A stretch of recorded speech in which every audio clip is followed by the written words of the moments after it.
It's really a pretty daunting task to work on a car with so much heritage, so much legacy as the MX5 has. There's a really rabid fan base out there, and we really love our enthusiasts. This is not my first time around doing something like this. When I was at Volkswagen, I had the opportunity to work on the first and second generation new Beetle. That was also a pretty daunting task, but there's something about the MX5 and the degree of enthusiasm around this car and the passion that people have for this car makes you really take a step back and respect what you're about to do to take on something like this.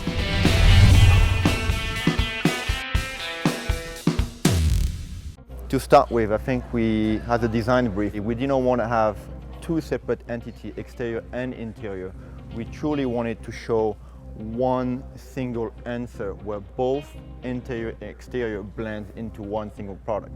So what you can see just from the start in terms of graphically, the color and the gesture of the exterior, the coated surfacing, is diving into the interior. We did get the message that people were looking for a more masculine car and a more contemporary looking car, and a car that was much more focused on a kind of performance stance and feel. And we really took that to heart and tried to inject that more aggressive feeling into the core DNA that's MX5. So we didn't want to, completely start over. Obviously you have to respect what was put in place, but at the same time put enough freshness and a new quality into it to engage potentially a new customer and just get people really excited about the car on a whole new level. What we're trying to bring is the center of gravity as low as possible. On the exterior, they've done it on the hood, everything is very low.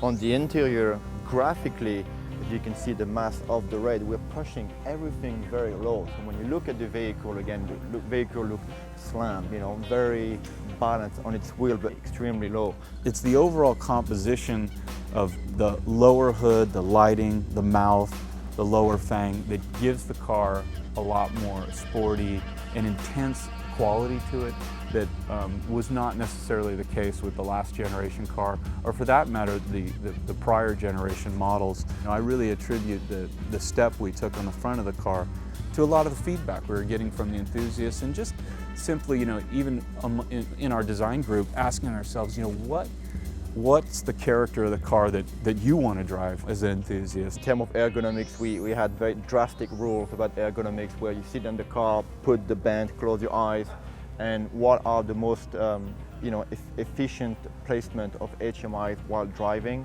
And this has been like a lot of debate internally to get the most adequate layout for dynamic driving.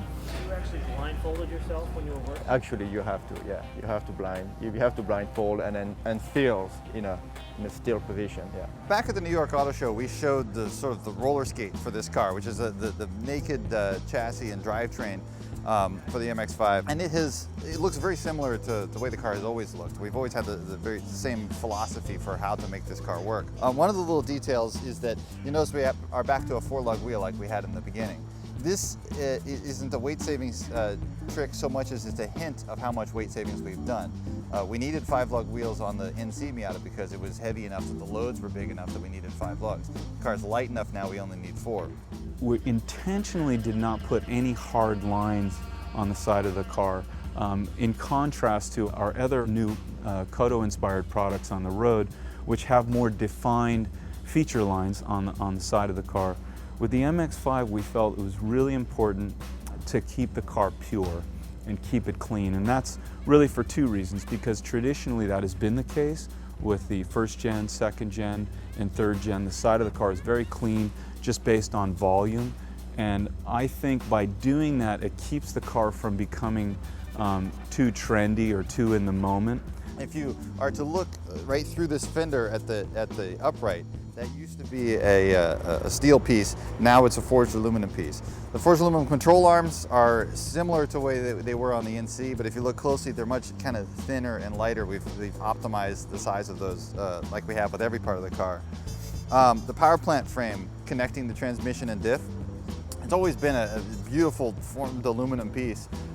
We've we've simplified the installation, moved some bolts around so it's really fast to get on and off there. So if you're building race cars, you'll appreciate that. As we come around the back of the car, obviously we want to maintain that classic Roadster proportion. And a big part of that is, as you see the kind of long fender, A-post pulled back, it really compresses the energy of the car towards the rear. And that's what you want with a Roadster, because you need that feeling of power going into the rear wheel. The other aspect there is this very dramatic taper through the body and then really powerful rear fenders. So we wanted to have that emphasis on the rear wheel, really important for the classic Roadster feeling. Then at the same time, this swoops up to get the deck at a good height that we can still maintain good downforce and good coefficient of drag, obviously. But we didn't want to have duck, spoilers or any kind of external element. We wanted to keep it very, very simple and clean and very integrated. So you can see that this kind of reaches up, and we were able to get the deck at a good height for that.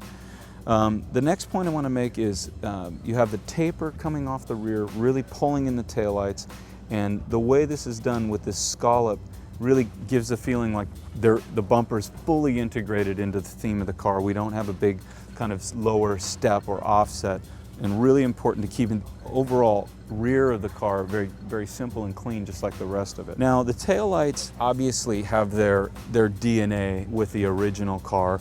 And you could say in many ways it ties into all three generations. The big emphasis obviously on the primary circle, which is so prominent with the NA, and this just a lot more attention to detail to get this more technical feeling.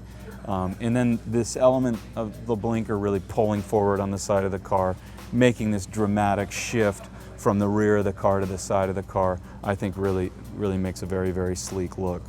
But if you look at the diff itself, you notice the whole diff housing is now aluminum. It used to be the front was steel and the back was aluminum. And also the whole diff looks a lot smaller. Well, the diff itself is a little bit smaller, but mostly we've shrunk the housing down around the diff. It used to be the cover has a bunch of bolts around it. You pull the cover off and then you'd see the bolts that hold on, hold the bearings in place. Now those bearing bolts are on the outside because you actually just shrunk the housing down around the diff as much as possible. So it's lighter, the aluminum sheds heat better, and absolutely every extra bit of metal has been taken off. So, my design is like I'll be inside of the car, calling out, say, don't use that rough sponge, and I want to be shampoo me rather than wash me, right? So wait, you romance your cars. Yeah, you do. well, we all do, honestly, yeah. But, more so, I guess, in creating it. So those are the messages we put it inside of the car and communicate to the people. So what does this car communicate? This one, okay, I'm pretty fresh. I had all this modern technologies and equipment, but I'm a Miata. It's still fun to drive.